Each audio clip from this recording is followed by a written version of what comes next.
Hey, Gator Nation. Welcome back to the Respect Our Decision podcast. Guys, it is game week. We made it. It is time to put toe to leather, baby. As always, I'm your host, Hirsch, and with me are my awesome co-host, CJ, the man McCann, What's up, guys? and the hype man, Wes. What's good? What's good, Gator Nation? Hype is on 10 this week. Hype is on 10, boys. Football is back. Guys, before we get started, we just want to go ahead and wish everyone, be safe as this tropical storm and hurricane approaches the Gulf. If you're in the way of this storm, please take it seriously. Take care of you and yours. Our thoughts are with you guys. Hopefully you're able to stay safe and watch the game. Or, if you're traveling, stay safe. You're always more important than any football game. So just take care of you, and we'll get through it, baby. Just another part of this season. As always, make sure, guys, you go out there and download us wherever you get your podcast from. And if you're checking us out on YouTube, guys, make sure you go ahead, subscribe to the channel, drop a like on the video, and leave a comment down below. You'll be entered into the giveaway for this hat from our good friends at Alma Mater, the Swinging Gators golf hat. This is the last opportunity of the month, guys, to enter into that giveaway.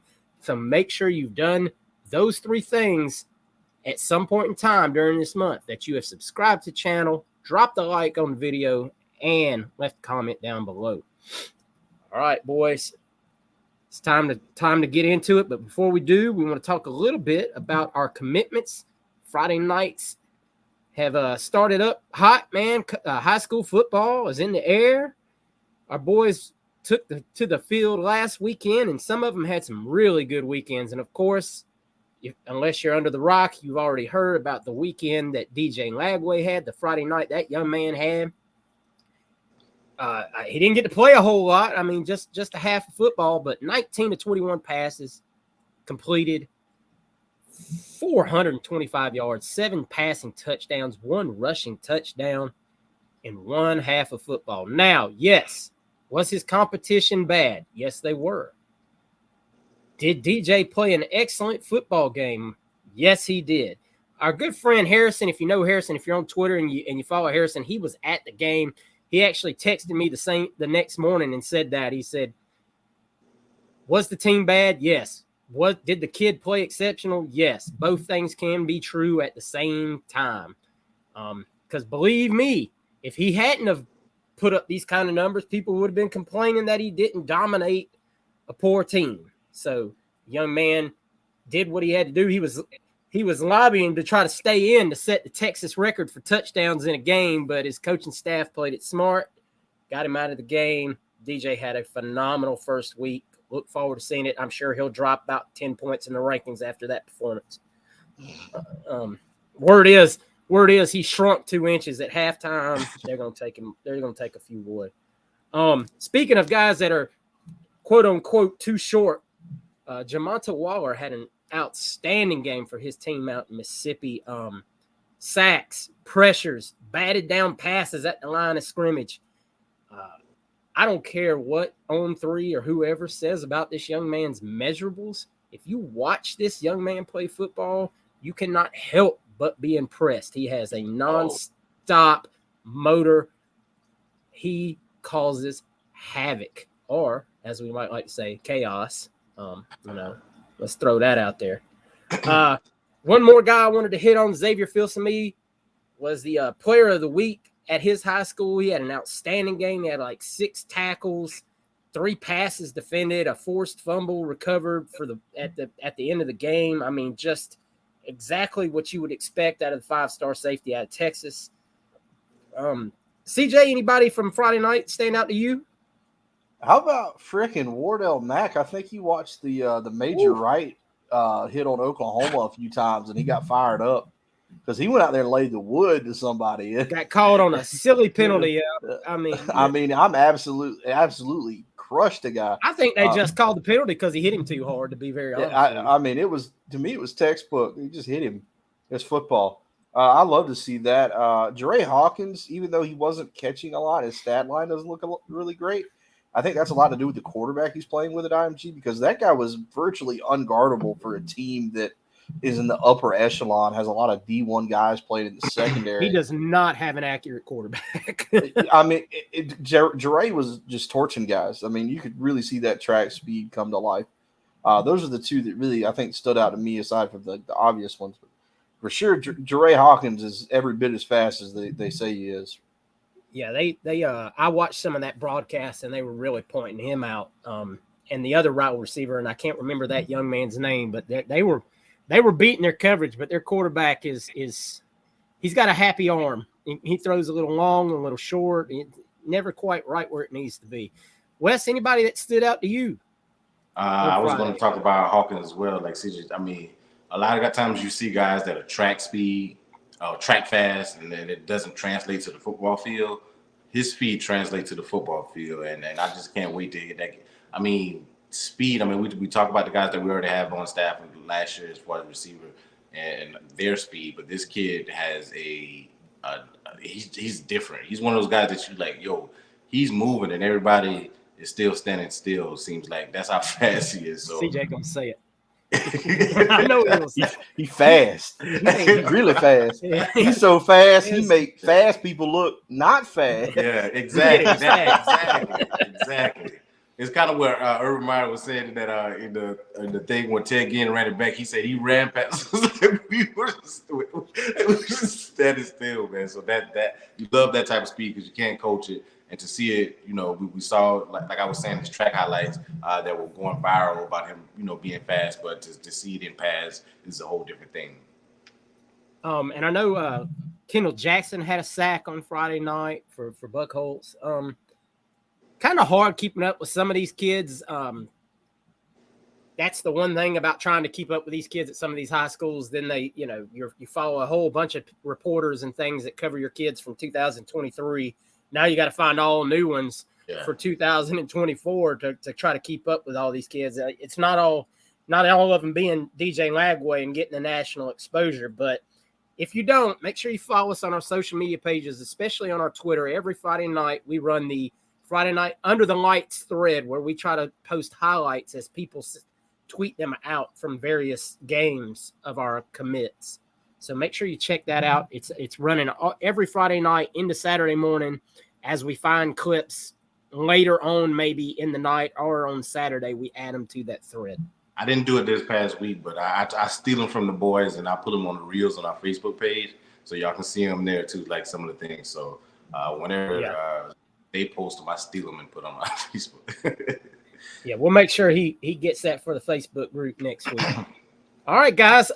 Hey, it's depth chart season, boys. You know, depth chart season. Woohoo! Where our favorite word "or" is used a lot, and so the depth chart was released last night for the Utah game, and there's a few things that stand out on it. But here, I want to emphasize this before we go any further. Take this depth chart with a ginormous, boulder size grain of salt. The one prime example I want to use on this, and I spoke about it like on our Facebook group as people were speaking about it, is Arlis Boardingham is named is like number 3 on the tight end list. This is a young man that's going to play in multiple positions on the field. Not to mention he missed some practices in spring, so that might have something to do with it. But you're also going to see him lined up at one tight end spot or maybe split out wide. Like he's not going to just line up tight end the whole game. So I think that is very much by design, is him not being listed as a starting tight end because he's a flexible player. Some other things of note, probably the biggest one, Kingsley is dealing with a high ankle sprain. He's listed on the depth chart as questionable. Those in the know think that there's a very good opportunity here that Jake Slaughter starts at center for us. Would that be a big blow? Absolutely. It absolutely is. I've already listed Kingsley as one of my spotlight players for the season because, you're breaking in a lot of new offensive linemen, and he's the anchor. So not being there, week 1, on the road, hostile environment, an inexperienced center is not exactly the recipe you want for success. Now, staff has all the confidence in the world in Jake Slaughter. They really like what he brings to the table, but it is a cause for concern. Right, CJ? Oh yeah. Anytime you worry about your starting center really is more important because he's going to touch the ball more than anybody else in the offense. I mean, he is the start and the beginning of every play. When you have a guy that isn't very experienced, when he's between quarterback cadences, how he snaps the ball, understanding where the quarterback likes the ball to be snapped, handoffs, things like that. There's a lot of room for error. Not to say that Slaughter will make a bunch of errors because he's been here for a long time now. They're working with him. The coaching staff has worked with him all off season. I'm sure he's been the starting center for the twos. So, definitely a guy that's probably got plenty of reps. But you want the seniority of a guy like Kingsley to be there at your center spot. So definitely a cause for concern. It's definitely not going to be the end all be all deciding whether we win the game or not. But it is a significant blow. I think that's very important to have a starting center just because of how much command he has over the offense. And Kingsley's been hurt for about a week and a half plus here, so Slaughter's been taking these snaps. So it's not like this just happened a couple of days ago and Jake got thrust into this all of a sudden. So they've had at least some time to prep. Now, I do expect game day Kingsley's probably going to tape it up. They'll probably give him a little bit of shot of something, see how he feels. Get him out there doing some sprints and things, and then we'll make a decision on that. One other note about offensive line that struck me as really new about the depth chart was Micah Mazuka is moved to right guard, and Leonard is now at left guard, Richie Leonard. So to me, that was a change from even spring when Mazuka was slated in at the left guard, which is where I believe he played at Baylor. Yeah, So I got word last night. He's been there since he came back. Well, that doesn't. Obviously the staff knows what they're doing there. So once again, we already mentioned it. He was right behind Osiris as like the number 2 guard statistically in the country. So he just slots right in for Osiris on that right guard position. Wes, anything on the depth chart that stuck out to you? I know one that did. Specifically, because you've been hyped about this young man for a long time, so I'll let you lead with that.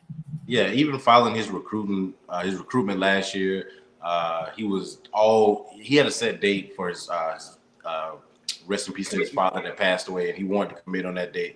Ended up moving it earlier for the event that we had with all the recruits that recruited last year. But watching the kids film last year, I was excited. I was like, man, we haven't had anything like that in a while. So I think since Marcel Harris, maybe when he left, that probably was the last good safety that we had in the secondary. And I like Davis a little bit, but anyway, that's besides the point. I love this kid. Saw high upside with him.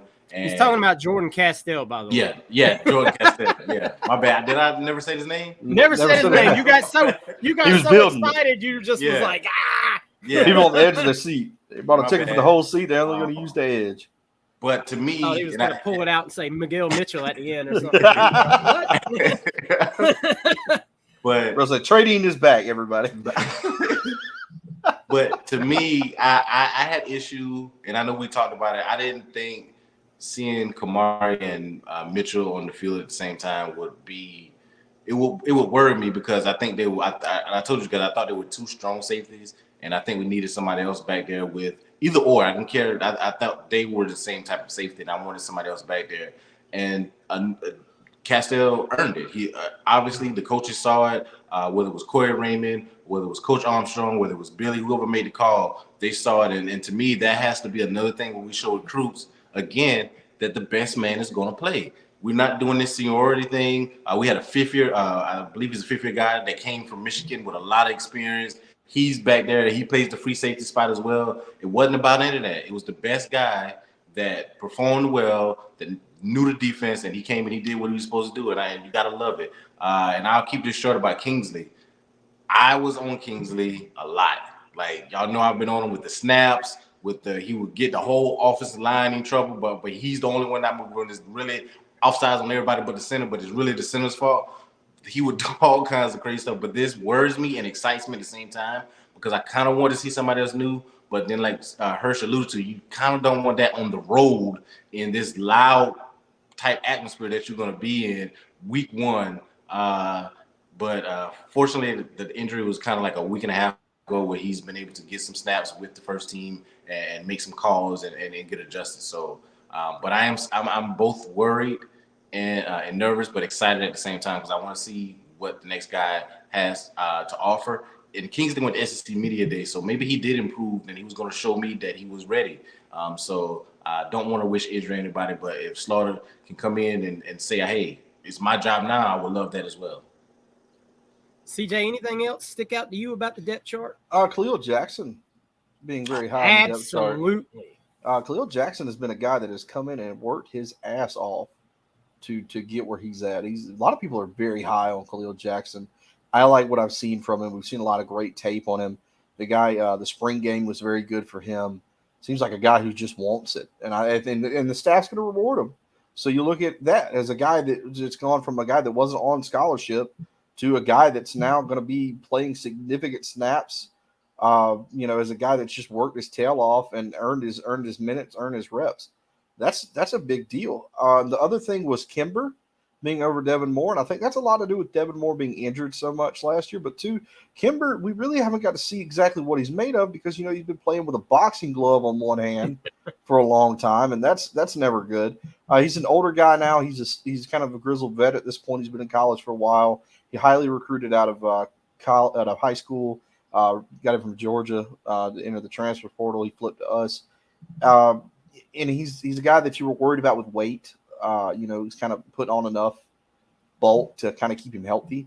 But I think that he's going to definitely thrive in the spot this year because I think he's got the experience. He's worked now. He's been in the defense for a while. I think he could definitely come in and make an impact for us now. It's funny you say that about putting on the weight because the depth chart lists him at 285 pounds. They got it figured out. Him and the defensive line have just been hanging, and they've just been pizza. They dropped him. They dropped him off at a golden. They drop him off at the Golden Corral at about 5. Come on, man, you're coming with us. They drop him off at the Golden Corral about 5, and they pick him up about 7. He's been on that diet plan, so he's put on 85 pounds. He's doing good. Little typo on the depth chart. It happens. Guys, like I said, take this depth chart. It's week 1. Take it with a gigantic grain of salt. You're going to see a lot of kids play in this game, especially week 1, as you're still getting into that game condition. Kids are going to be shuffling in and out, different packages for different situations, obviously.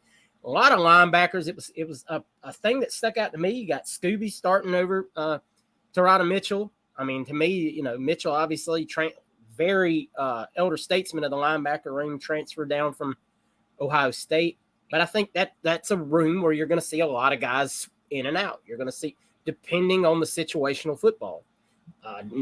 Absolute rundowns, I think you'll see Mitchell in there a lot. I think they'll make sure he's in there. I think you'll see in passing downs, you'll see Manning Nunnery in there a lot because he's an excellent coverage linebacker. So you're just going to see a lot of, just like Sapp is listed as a starter at defensive end, but you're going to see Jack Pyburn play some football Thursday night. It's just he's going to be out there. So we'll keep an eye on it. That was the one thing we knew last year was the problem was you weren't seeing guys rotated in and out, and you were seeing us in the third quarter against Utah getting gouged in the run game. Yep. So I think you're going to see a healthy dose of rotations early and often, and we're about to get into it. I think Armstrong's going to be bringing the heat. So with that being said, guys, let's talk about this game a little bit. It's here. It's upon us. The team flew out today. They're flying out. They're going to stay in Dallas overnight to get ahead of the storm, and then they'll fly into Utah. I believe the morning of the game. I believe it is what they said they're going to do. So basically, their plan to deal with the elevation is get in, get out. We're not going to have time for it to take toll on us. We're going to get in. We're going to play this football game, and we're going to hit to the house, hopefully with a big W. So let's talk about some things. Obviously, it's still not known if Utah quarterback Cam Rising is going to play or not. I would bet money on that he does it, but I could see where you could bet money on that he does. It's just one of those things. Does this game matter to Utah in the big scheme of things? Probably not. But after losing last year, I can also see Kyle Whittingham at home wanting to do everything he can to pull a W here. I don't know, guys. I still got this. I got a really good feeling that I didn't have a few weeks ago about this game. I've heard a lot more about how Graham Mertz has just practiced his ass off and really taken control of the team. Heard some comments Josh Pate made that Billy made to him at media days about how Wisconsin's coach had reached out to him and say, we misused the kid. We didn't use him the way we should have. And Billy thinks he's got a good game plan for Graham Mertz, and he's got weapons that he never had before. I think you're going to see a steady dose of the run game early and often. I don't think anybody is going to be too surprised by that. But like I just said, man, I think Coach Armstrong might be the difference in this game over what we even saw last year versus Utah.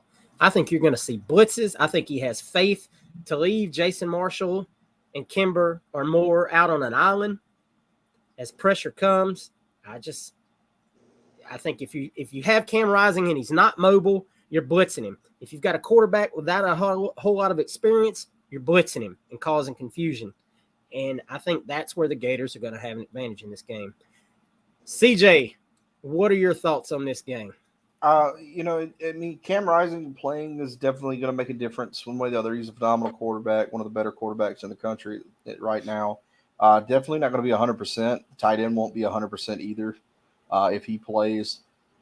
Two guys that are really good players, but you kind of worry about where they're at physically. Utah's also going to have a freshman left tackle starting, which is going to really kind of we'll see how he does. Not to say he's going to get just plowed over. He's playing college football. He's obviously skilled. But, you always worry about that. I would be terrified of that myself, if we had a freshman left tackle playing in a game like this. This means more to Utah than I think it's been made of. Because if Utah's aspirations are college football playoff and they lose to us week one, they run the gamut. They go 12-1.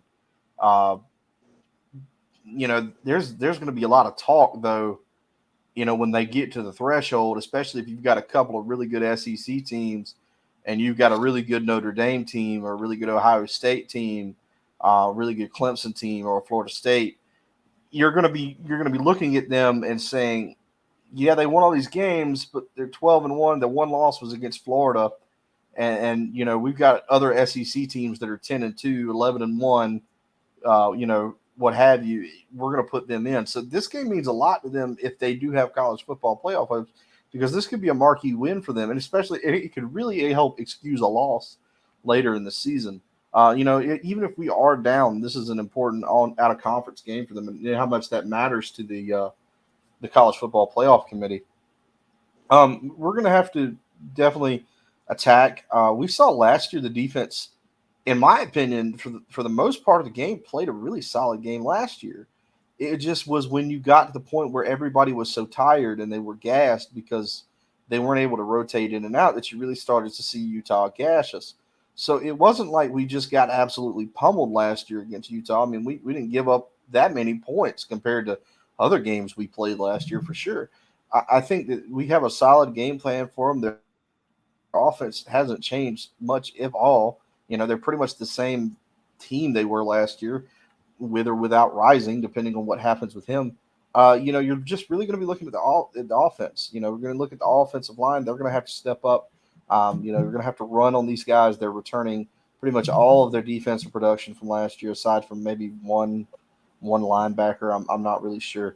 But they're for about 75% of their team has come back. You mean a former Gator linebacker? Yeah. So most of their teams come back. It's pretty much the same team we played last year. They're just a year older, a year wiser. Pac-12 champions. They had a great football team, great end of the season last year. It's kind of vice versa for us, is where they went on to do bigger and better things after the first loss. We kind of petered out at the end. So it's going to be a difficult game. You're playing on the road. You're playing in a place you've never played before. The altitude is definitely going to play a part, not as much as Twitter is saying it is, whatever they have to believe. We have a lot of people that are really, really into altitudes and barometric pressure and things right now, along with weight and diet and strength and conditioning. These guys are just geniuses. But no, I think that Billy's definitely prepared. The coaching staff has done all the research to be as well prepared as you can. It's kind of like Utah when they came in last year to play us, and they get to Gainesville, and you can prepare as much as you want to, but until you get here, we saw guys throwing up, on the sideline from the heat.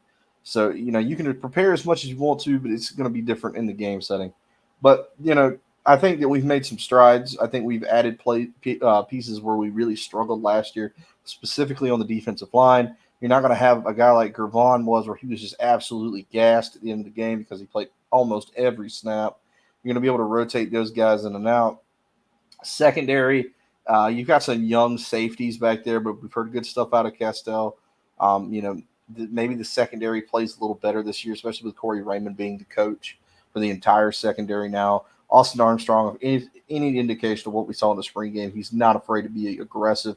He's going to get after them. When you have a starting freshman left tackle and then a quarterback that's either the backup or Cam Rising not at 100%, blitzing is definitely kind of what the doctor would order in this situation to really get them off the balance, make a few mistakes. So, I think it's going to be a good game. I think we're better prepared than I think the national media would have you believe.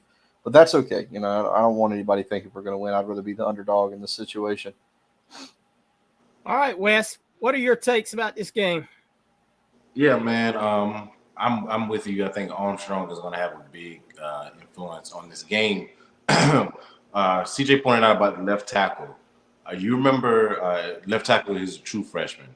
When we played Miami a couple years ago, and they had that true left tackle, I think the last name was Nelson because he went to the same school as Boone, matter of fact, Diane Sumter, South Carolina. They went to the same school, but anyway, Zuniga and Grenard showed out. They ate him alive. I need Princely to have that same kind of night, and whoever else comes in the field behind him, Princely is a vet now. He's been here a while now. He has aspirations to get there, and he's talented. And we saw him last year, he would get there and he couldn't close every time. We saw it with Jordan Travis a couple times last year against FSU. So he's talented enough to eat this. If he's that guy and wants to be in the NFL, he has to punish this true freshman. I want to see a big night from my edge rushers with that dude, that left tackle. So to me, that's the key of how we operate there. We kind of talked about the offensive line as far as our offensive line with a new center. We got about to be 5 guys as far as new, because Barber played right side last year. So now he's at left tackle. And our ability to run the ball. We have to be able to run the ball and run it well. And Mertz has to be efficient when his number is called. He has to hit the receivers and give them a chance to make plays. I want to see Ricky not only catch the ball, but catch the ball and be able to do something after the catch, like hitting him in stride and be able to do things. I think will be key. If we can keep it in third and manageable situations, so that will be up to Montreal and ETN to get off, and hopefully they can. If they can get off and get to yards, we ran well against the match. I know some of the yards were by AR, but we ran very, very well against this Utah defense last year, and they have a lot of guys coming back, so hopefully we are able to run efficiently this year. And we have to, and I forgot to talk about this when I was talking about our defense, we have to stop them from running.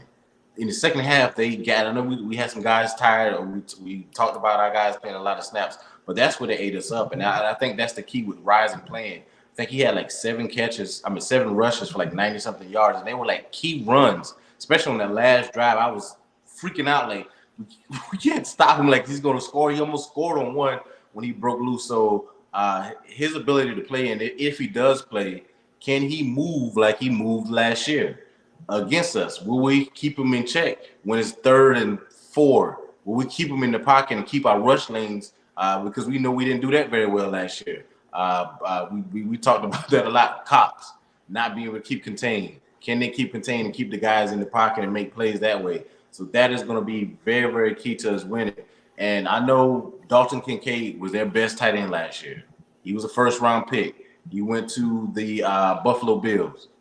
But Bethy is the one that destroyed us last year. It wasn't Kincaid. It was Bethy. He had 100-something yards and a touchdown. He had 9 receptions, I believe. Yeah, he's the one that destroyed us. Kincaid didn't do nothing.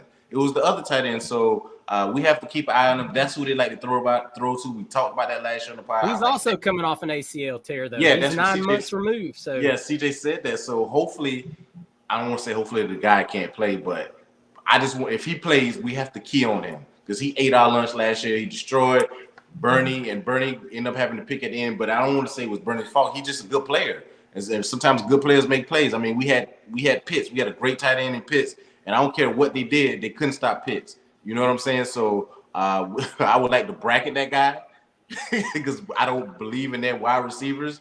And we love Jason Marshall. We love, you talk about Kimber and Moore over in the other corner and how Armstrong can trust those guys and we can blitz. I'd rather us man up and bracket the tight end. We can't allow that again this year. We have to be able to stop their run.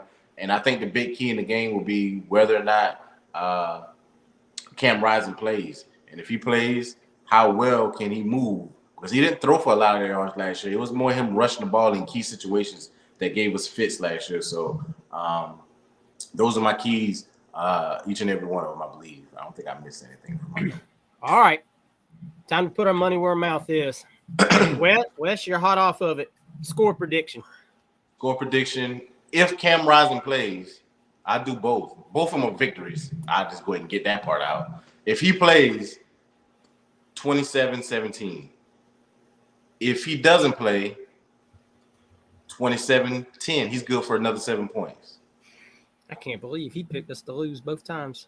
No, I'm just kidding. He's saying Florida wins. He didn't even say nothing. He's so confident. I said both of these will be victories. Oh, yeah, okay. Yeah. All right, CJ. I know it's tough to back up all that hype, but do your best. I guess, I don't ever want to pick us to lose because I feel like a what if I do. I don't really like doing this, but I say we win, and I'll be this guy. I say we win 21-20. That's how close I am on the fence with this game. If it was in the swamp, I'd feel a lot better. But that's just it's a haul, man. You got to go over there and play these guys with a team that's much more experienced than you are with a coach that's been there a lot longer. But I think we win 21-20. I think it's close. You got the same score if Cam Rising plays? Yeah, I think it. We beat him last year, so I don't think it really matters whether he plays or not. So CJ I think giving tribute there to the late Bob Barker, going $1 right. over. He must have been. He was reading my notes and he undercut me. I got 24-20. That is with Rising play. I do think Rising gives it a go. I think their running attack will get some chunk yardage plays on us. I absolutely do. As we break in, this is 9 new starters on a defense, so there's going to be some growing pains. Now, do I believe all those big boys on the line are going to make a difference? Absolutely, I do. But game 1, there will be some breakdowns. You can absolutely guarantee it's going to happen. But I'd rather it happen in the running game than in the passing game. Just don't give up big 50, 60-yard plays, and we're going to be golden, I got a feeling. No more 3rd and Grantham on here. No 3rd and Tony. All right. Do you think Cam makes a difference in the game if he plays or don't play? I think his knowledge of the offense and his confidence level makes a difference. But if Armstrong is able to do what I think he's able to do with masking and sending blitzes from all different places, and him not probably having faith in that knee, to me, it's just the same as having in a guy.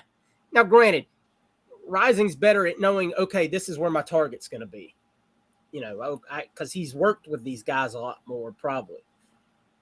The backup quarter, obviously, they've already lost their backup quarterback, so now they're under their 3rd string, and they have a talented freshman who they're going to find ways to get into the game in packages anyway.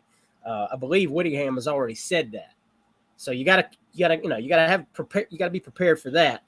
The old mulling AR plays and things of that nature. So The reason why I asked him because he has to be rusty. From what I heard, the last thing I heard, he had started doing any 11-on-11s. Like he wasn't clear to even do that stuff. So if he doesn't play, I'm not going to be the least bit surprised. I'm not going to be the least bit surprised. I believe they got a. Who do they have week 2? Is it Baylor or do they have a gimme game week? I think it's I Baylor. think they have. No, I think they do have a gimme game, don't they? Don't they play like a Our Sisters of the Blind or somebody like that kind of team? I think it's Baylor. It is Baylor. I think so. It's in the first 3 weeks. Well, that's rough. That's rough to go from Florida to Baylor. That's tough. And therein lies the quandary that Whittingham has in front of him, because you could easily, if you don't get him out there and just take your lumps, you could go down quickly 0-2. Mm-hmm. And then you focus on winning the Pac-12 at that point. Yeah, but then you got UCLA coming in right after. I mean, it's if they do have Baylor that fast, that's not an easy road to hoe. Yep, they have Baylor. I'm just pulled it up. Then they go to Weber State. Okay. Weber State comes to them. That was the team I was looking for. I thought they played them second.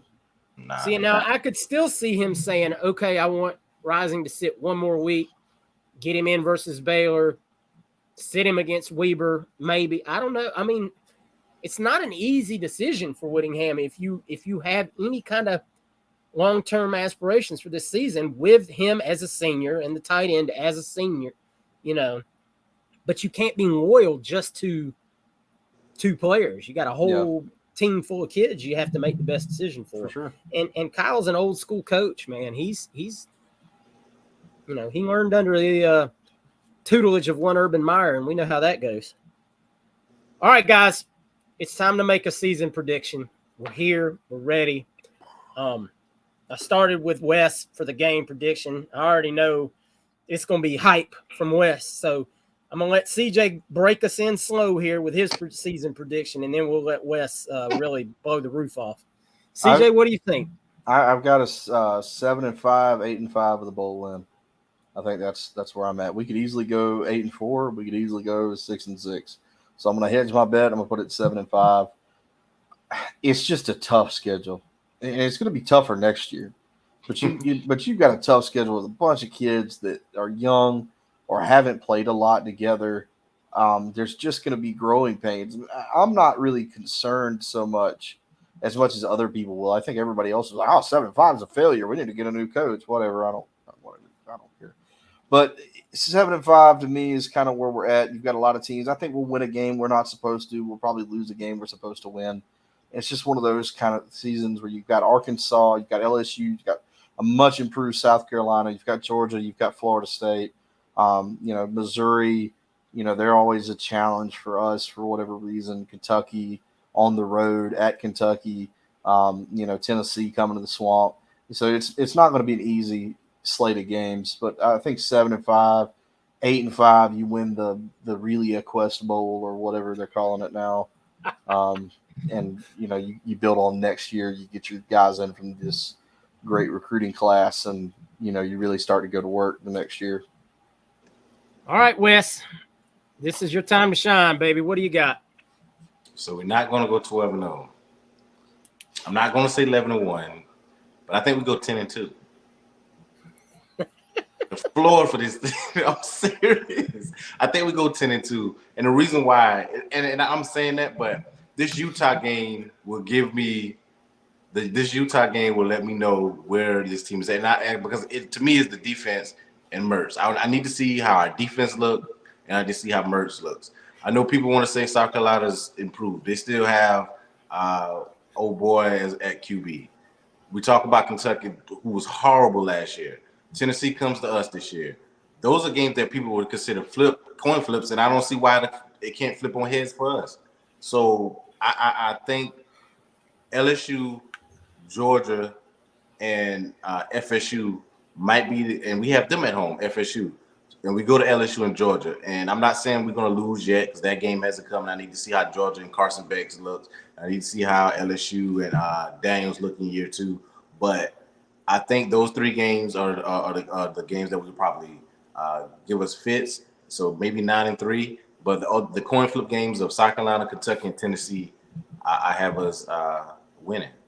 Because those are the games that could go either way. And that's why CJ is like 7-5, 8-4. because those games when you say 7-5, you count FSU, Georgia, and LSU as losses, and you're thinking, man, Tennessee might get us, Kentucky might get us, or South Carolina might get us, or even Arkansas. Maybe you think about Arkansas, those 4 teams. And I just think this is going to be the year that people are going to see the progress of this team in year 2 and the culture. Some of the guys that we get out and probably still have to get out from out of the program. But I think that was a little shade at. But I think this is where we're heading. This is going to be a year that's going to surprise everybody.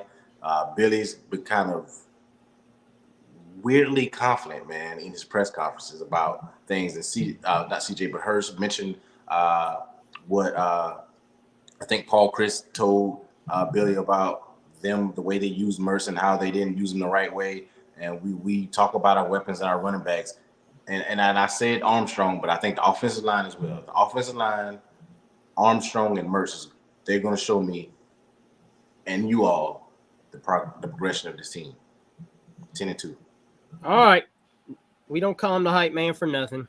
Y'all don't kill him in the comments. If we go 10-2, I gladly eat. So I'll throw a party. I'll dance at your next wedding. We go 10-2.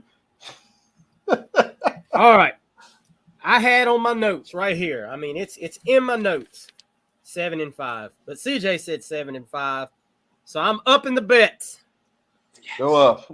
Up in the bets. I'm gonna go with 8-4, just so we're not all saying the same thing. I think I kind of sold you with that sketch. The I don't think you sold me on nothing. You sold him. What's up? You said ice to an Eskimo. Look at him, I had man. to drown you out of my headphones. I knew it was coming. Man. Nah, I think this team, I agree, we'll beat somebody we shouldn't. We'll lose one we shouldn't. I think you're going to see a lot of surprises. I think you're going to see a lot of growth from young guys through the season. I think Graham Mertz might have 27 touchdowns and 2,800 yards, which I think will be a tremendously good season, as long as he doesn't have 17, 18 interceptions on the other side of that stat line. But this team is thin, man. It's young, especially like we said at that safety position. You got like 5 kids in that rotation for 2 safety spots. So if you have a couple of key injuries, this all could go south real quick. I mean, It's just the way it is. And I know injuries can affect every team. I get it. I do. But this is a young team, not a lot of experience. You don't have experienced backups, even though you went into the portal and you did get some guys, but still a very young and inexperienced team as far as just playing time. So, at the beginning of the season here, I could see some hiccups. I could see some really ugly football games. But it's how you deal with the adversity. Do you have an ugly football? Let's go back and look at Kentucky last year. Ugly football game, probably the ugliest game of the whole season. Yes. But we should have won that football game. Yep. And I don't think anybody can argue that. We had every opportunity to end up winning that football game and just laid the whole egg. Now, this is where you need to see Billy take that step as a head coach and say, I learned my lessons last year. We're not going to make these same mistakes. We're not going to have these same hiccups. I need to see Billy manage that middle 8 better this season as far as time management. All of these things I'm expecting to see. And if you took anything away from the Swamp Kings documentary, just listen to what Urban said the difference was between season 1 and season 2 about learning about playing in the SEC and the difference in it. And I mean, I know Billy was an assistant coach, but there's a whole different stress level and accountability level and everything that goes with it with being the head man. And Billy tried to do a lot. He had a lot on his plate for a season 1 coach. I mean, you're not talking about a guy that inherited a team that the coach got fired because he was doing such a great job. Like Ryan Day, he could, like people say Ryan Day is on the hot seat because if he can't beat Michigan, or Harbaugh's on the hot seat because he couldn't beat Ohio State. This is, he inherited a hot mess from top to bottom. Yep. And took on every aspect of this rebuild. He's involved in all of it. And I know people say, well, that's why he needs to hire an offensive coordinator. And maybe that's something that you see after this season is an adjustment he makes if he feels like that's something he needs. A lot of people believe that's what the young about what Callaway's being groomed for, and guys like that are these younger guys on the staff. So I think like I said, I think we win a game or two that we're not supposed to, or we're not favored in. Tennessee, knock on wood. You probably lose a game. I could see us losing to Arkansas. The black uniform thing, I know it's a hyped up thing, but that never seems to go well for anybody. Like, it just seems like every time a team does it, they get distracted and then they don't play well. But, hey, what do I know? So I'm sticking it 8-4, 9-4 with a bowl win. I think if we do that, this season is a tremendous victory from all sides. And I think we'll all be really happy. Yep. And I'll be happy if we go 7-5, 8-5 with the bowl win, like CJ predicted. It's all about how the team looks. Yes, you've got to see improvements. Once again, young football team, guys. This is one of the youngest football teams in Division I, and it's not even playing against one of the top 5 hardest schedules in D1. Like, it's like two things that shouldn't go together. So, hey, let's just get through Thursday night, and we'll take it from there. All right, boys, it's that time of year again. It's time for the weekly Pick Ems, baby. Week 1, weekly Pick Ems. Hirsch is here to defend his title. Wes has vowed not to pick with his heart anymore. He's going to pick with his head. And CJ only got to pick 1 week with us last year, and he got throttled. So he's just trying to make up that. He's just trying to look like he can make competent picks this year. So we're gonna start with a kind of a silly one, but it's not silly looking at the record. Vitek and Old Dominion at Lane Stadium. What'd you say the series record was in this one, CJ? 2-2? 2-2. They've been playing since 2017. They played 4 games. It's 2-2. Every time they play in Norfolk at Old Dominion, they've won. And then every time they played at Blacksburg. Where's this game at? It's at Lane Stadium, baby. It's in Metallica. Virginia Tech. Sandman's going to be blaring out. It's their coach's second year, Mr. Pry, I think his last name is. All right, CJ, put that pick in. I'll take Virginia Tech. They got a new head coach. This is his second season now. You cannot lose to Old Dominion in 2 years in a row. You got to get this one. If you don't get this one, they're going to run you out of town, no matter what you do. You can't lose to Old Dominion 2 years in a row. All right, Wes. B-Tech. Yes, sir. I've said it before. I say it again. I don't pick against Sandman to open the season. I think I said the same thing last year.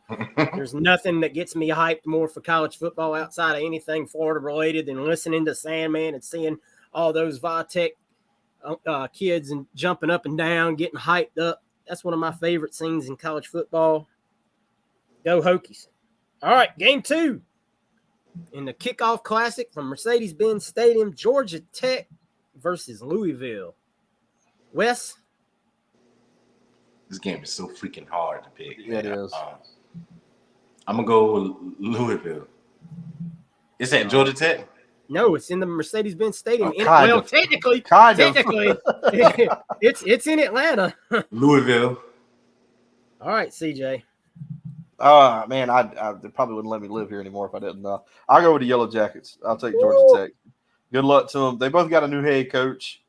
Let's see what Georgia Tech's head coach had to finish the year off pretty strong last year. He looked a little better than. Man, I grew up in Atlanta, late 80s, early 90s. Watched Georgia Tech win a national championship. They were my Georgia team, if you will, living in the state. I was a Gator fan, but I always cheered for Tech when they were playing too because I grew up. But yeah, give me Louisville because I think Louisville. Yo, just like Louisville great Muhammad Ali, I rope-a-doped you to sleep on that one. I think Louisville silently got a really good football team this year. I think they'll surprise some people. I really do. All right, Tennessee at Virginia. Let's see if Joe Milton can go on the road. He says he doesn't lose in Florida. Let's see if he lose. Does he lose in Virginia, CJ? No, I got Tennessee. I'll take Tennessee big in this one. Virginia Tech, new head coach, dealing with a lot there. So I think Tennessee's. Yeah, excuse me, Virginia. Yeah, Virginia. They hired what's his name from Clemson. This is third year. I think third year, second or third year. Second year. I don't care what year it is. Give me the balls. Give me the balls in this one. I'll take them. I think if they don't win this game, there's going to be some eyes. They're going to be pretty wide in Neyland. But I'm gonna watch. I will watch. I'm definitely. We all going to be watching. Yeah. All right, Wes. Who is it? I'm with CJ. I think he still needs time to get his players down there in Virginia, if he can ever get them there. But I'm going with Tennessee. Yeah, Virginia don't scare me against anybody in the SEC, and I think Tennessee's still got enough talent to roll them boys out their own door. So give me the Vols on that one. All right, Clemson at Duke. This ain't your daddy's Duke. It ain't Steve Spurrier's Duke. If it was, they'd have a better chance. I'm going with the Tigers. Go Tigers. Go the Tigers. All right, CJ. Man, I've always had a soft spot in my heart for the Blue Devils. I love Duke. They've always been really cool to watch, and for that reason, I'm going to pick Clemson because I know how good Duke isn't. So the Tigers are going to roll. I think they're going to get started hot. They don't usually lose their opener. All right, this one ought to be a fun game just to watch, if not for anything, for entertainment purposes. Colorado at the Horned Frogs of TCU. Horn Dogs. The Horn Dogs. All right, CJ. You think Prime can get it done against the defending national runner-up? No. Short answer, no. TCU wins. I think TCU wins, and I don't think it's close. Wes? Yeah, TCU's had a lot of turnover. I mean, they lost a lot of people, a lot of players from that championship playoff team. So I'm going to go with TCU because I just don't believe in Dion. Not yet. I'm going to say Colorado's had a lot of turnover too. I was going to say if any team had some turnover. Exactly. I think they got 3 players that came back. Look. Dion brought kids into spring and kicked them out in the spring and got new players. Dion said, if you ain't 8 toes down, I ain't keeping you. That's right, baby. Look, man, there became a running thing on this show last year when we did Pick Ems, and that was you do not, under any circumstances, pick against TCU. And that won't. And I'm not starting the trend this year. Horned Frogs roll Dion in his little chair right out the door, and send him on back to Boulder to complain some more about something. All right. 6th game, Minnesota at Nebraska as Matt Rule makes his debut as the Nebraska head coach. Wes, who you got? This is another tough one. This might be the toughest one on the sheet. Matt Rule is a good college coach. He wasn't made out for the NFL. I'm going to go with Matt Rule. Oh. CJ? Give me the Gophers, the Golden Gophers. If you were sleeping on Minnesota, I think a lot of people are a little high on Minnesota in that area. I picked with my heart again, hers. Yeah, I'm going to go with the Golden Gophers. I think they got a pretty good defense. I think they're going to take care of business. Nebraska's got a lot to learn. They got a lot of turnover too. They're going to take a little while to gel. I agree with that. I love the way Rule's recruiting. He's coming on strong in the recruiting game. I think he's going to get Nebraska back to a respectable, playing school, but not this week. Give me Minnesota. Give me the Golden Gophers. All right. Boise State traveling up to play Washington. CJ. Give me the Huskies in this one. I think a lot of people are picking Boise State, and I'm going to take the Huskies. I like the Huskies. I think they've got what it takes to beat them. Boise State isn't exactly the Boise State of old. They aren't the team they used to be. The team that really could show up and dominate college football every year. So give me the Huskies. I like them in the week 1 match. Wes? Yeah, I'm going to go with the home team, Washington. Yeah, I always like Washington at Washington. I like Michael Penix. I think he's a damn fine quarterback and a good example of what people have used to stereotype Graham Mertz as well. I mean, you saw this young man; he just needed to change the scenery, getting out of that crappy football, conference that they don't play much good offense except at Ohio State. All right, UTSA at Houston. Why? Because this was a bad week of football games, and this is just an entertaining little game here.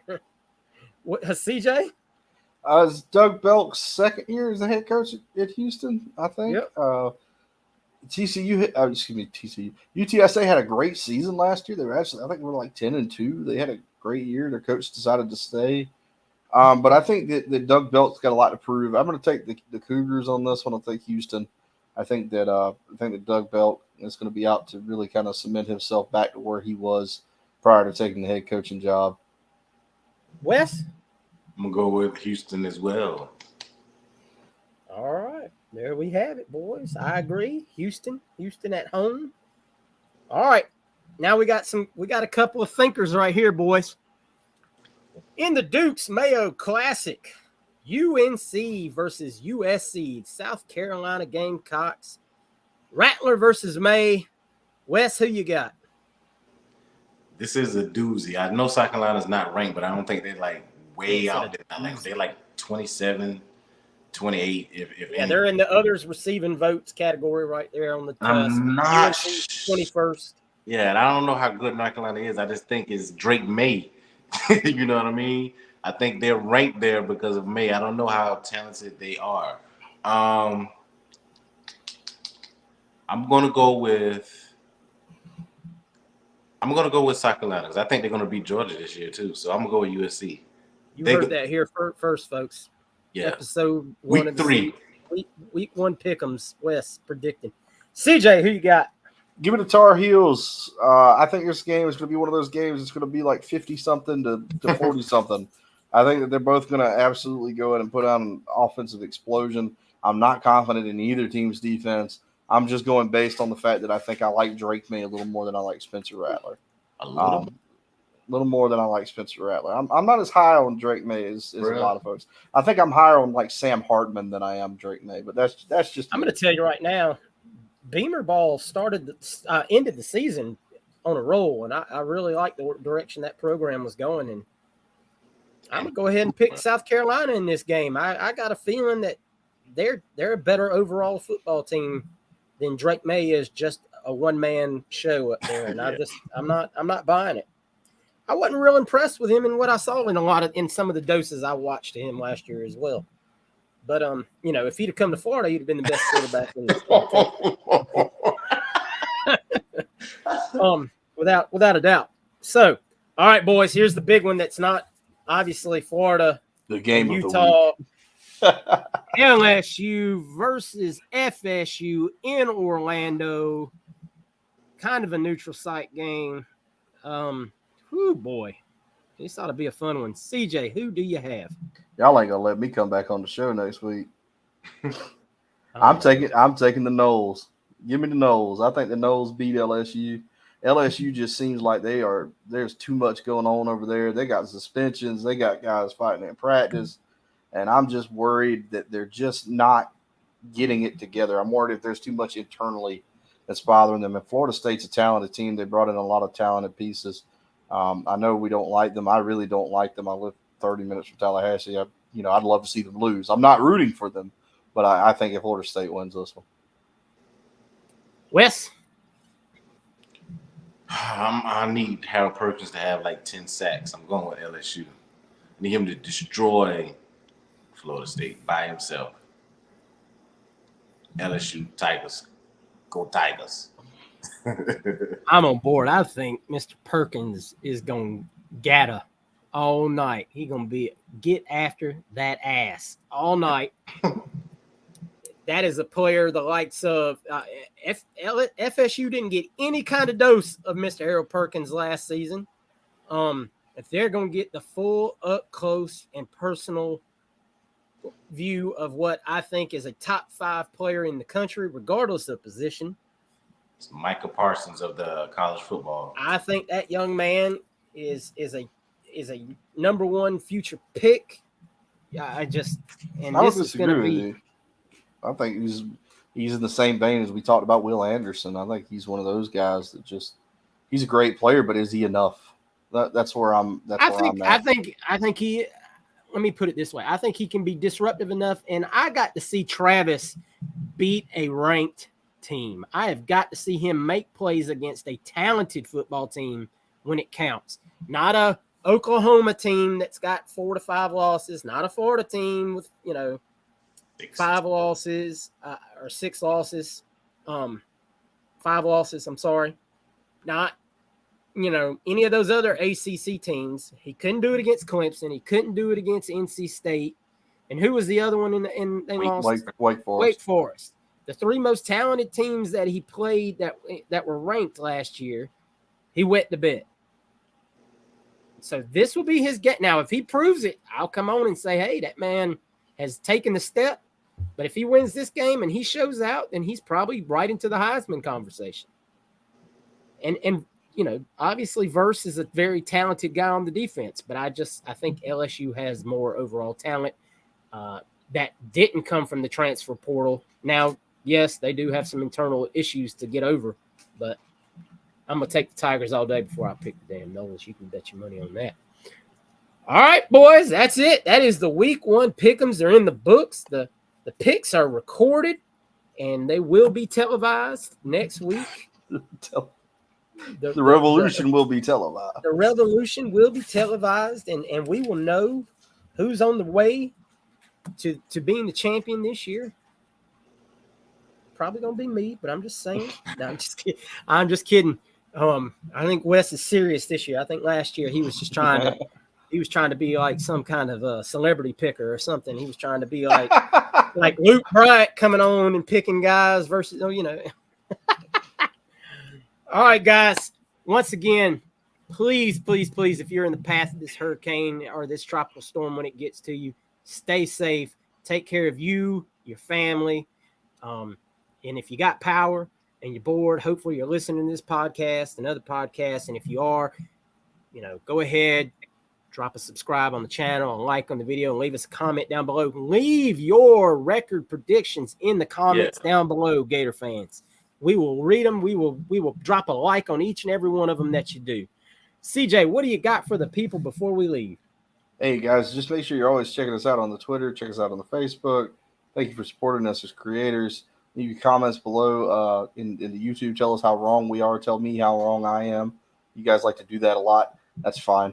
I'm just here for the engagement. So you guys just keep doing what you're doing. If you guys give us a thumbs up on the video, like and comment and subscribe, you'll be entered to win that swinging Gator golf hat. Check our friends out at Alma Mater. You can get this sporty new black hat that I'm wearing, the Pell Era logo for the blackout game. You get your black attire over there. They've got the helmet, the jerseys and things like that. They'll be releasing more stuff, I'm sure, through the season. But check them out. Use our link. That's going to help out a lot.